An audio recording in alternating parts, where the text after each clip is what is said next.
Welcome to Module 1 of this course, Profit Growth Wealth Solutions for Small Business, brought to you by smallbusinessplantoprofit.com.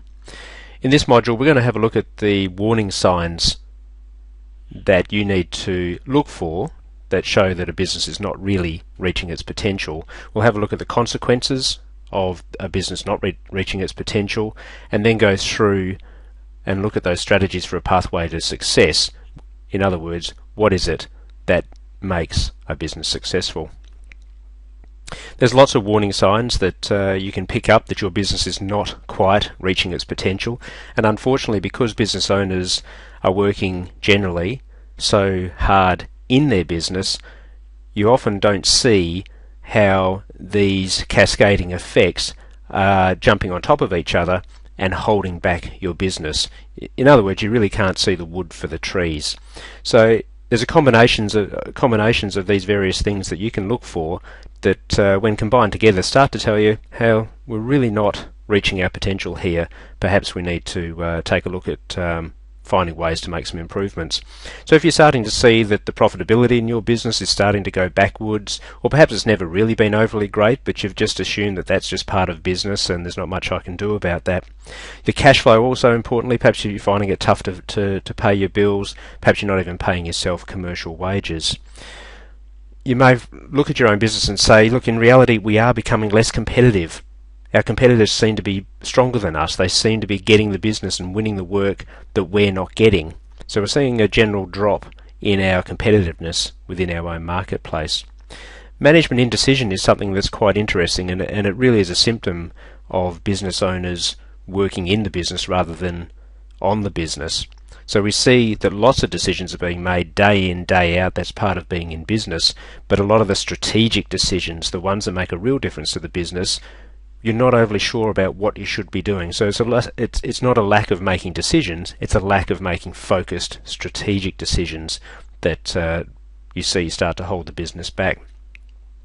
With the staff that are working in the business, where you start to see the business is starting to plateau or to go backwards, you find that the people are not as productive as what they once were. So we're not working efficiently, they're not working to their potential, and in so doing are certainly holding the business back.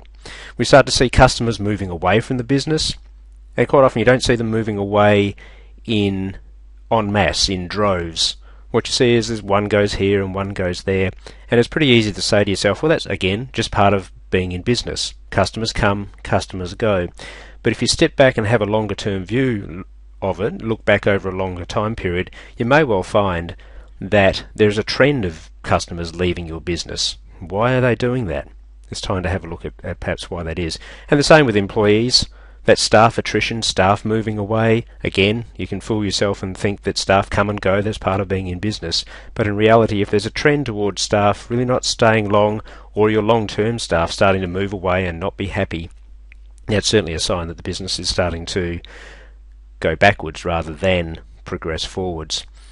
If we see that there's no growth, we're not getting to where we need to go, and really, in a nutshell, that there's no edge. The business has really lost that edge that made it an enjoyable place to work in at the start, and was winning customers and was really going places, and now it doesn't seem to be doing that. It's just become hard work, it's become a grind. So all of those, a combination of all of those and many other factors as well, should just start raising the warning bells and telling you that perhaps this business is not really reaching its potential. Where that begins to occur, what are the consequences that you're likely to see? Certainly, your business is not going to be worth anywhere near as much as it could be if it was performing very strongly. So we might be getting sick of the business and lost the will to try and push it forward, but if the business has started to stagnate, you'll find that it may well be very hard to sell the business, and it's not worth what you think it might be. The profitability and the cash returns, the profit returns, the dividend returns, the wages that you're able to pay yourself are not as great as they could be if the business was really performing strongly.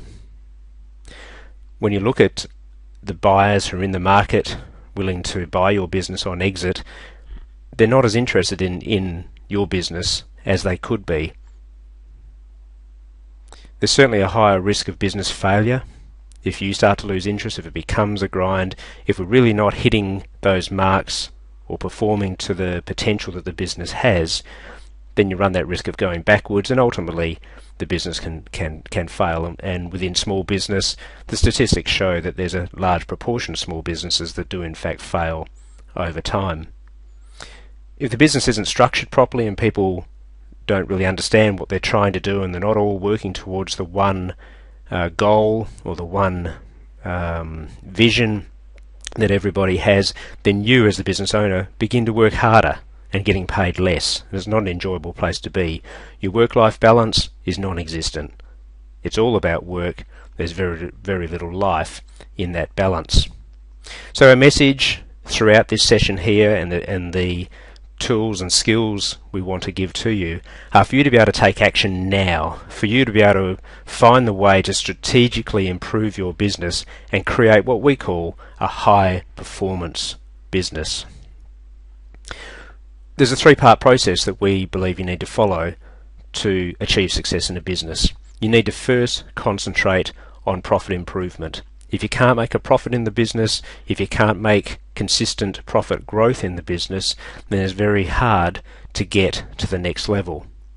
Once we've worked on the profitability and we're happy that we understand the profit drivers and what will make this business tick, we then ask you to focus on the growth potential of the business. So to reinvest those profits, to turn that profit model into a sustainable growth model, one that will grow the business to a good size and will grow it in such a structure, or grow it in such a way that it becomes very attractive to a buyer at the end of the process. Once we're generating decent profits and we've got the business structured up, it's time to focus on the wealth creation for you as a small business owner. So that's our pathway to success. That's the model that we've built this presentation around, and in fact the entire website that we have, the smallbusinessplantoprofit.com website, is all built around giving you the tools to improve your profitability, to grow the business in a structured way, and to create wealth for you as the business owner. Ultimately, a successful business is one that has a high level of profitability. It's got improved profitability over where you were before and over your competition. A successful business is one that is increasing in value every year. It's one that has multiple exit options. So we're not just relying on one buyer who just happens to come along and prepare to open up their checkbook and write you a check for it. We want multiple buyers hammering down your door, approaching you to buy your business, and ideally we're looking for national players or international companies coming in and seeing the value of your business in its niche and how it would fit in with a larger operation, because they're the buyers who will pay the higher valuation multiples to get you out. A successful business is one that doesn't rely on you to be successful. We don't want you working long hours day in day out in your own business. Our aim is for you to be able to build a business structure that will work whether you're there or not. Certainly we want you to increase your personal wealth, and in doing all of that, generate a much higher quality of life. So that's the aim of this course, and that's the aim that we have within the website as a whole.